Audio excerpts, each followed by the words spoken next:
على حاجه قول لي. باللعيبه دي اخد بهم دوري. معقوله؟ والله يعني هقول لك حاجه، اللعيبه دي عايزه هقول لك مدرب. مقارنه برضو تاني. الراجل ده عرف يتعامل مع الصفقات الجديده افضل من ريبيرو والصفقات الجديده في الاهلي. طيب يبقى كويس. ليه؟ يبقى كويس. لا ليه يبقى اسمع كويس. بس اسمع بس اذا كان الصفقات انت يابا بعضمة لا لسانك، اللعيبه الناحيه الجديده الثانيه عالميه هنا في الزمالك الى حد فين ما. العالميه؟ ده مبطلين يابا.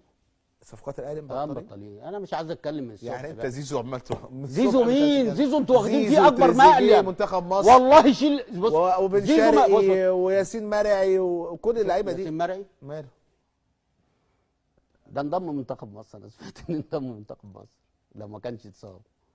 يا راجل اي حد بيلبس فانيله الاهلي لازم ياخد توكيل المنتخب على طول. ما انت دخلت منتخب من الاهلي برضه يا كابتن. وانا داخل ايه؟ واسطه؟ ولا كنت داخل؟ ما هو الراجل مش داخل وانا كنت بتاع بطاطا؟ وكنت بنادي على بطاطا حضرتك واتخذت وقال لك تعالى انت شكلك لعيب كره؟ لا انت طبعا لعيب كبير، واكيد اي حد بيلعب في الاهلي والزمالك لعيب كبير. ايوه ماشي، بس في لعيبه في الاهلي وفي الزمالك بيبقوا مكسرين الدنيا ما بيروحوش منتخب.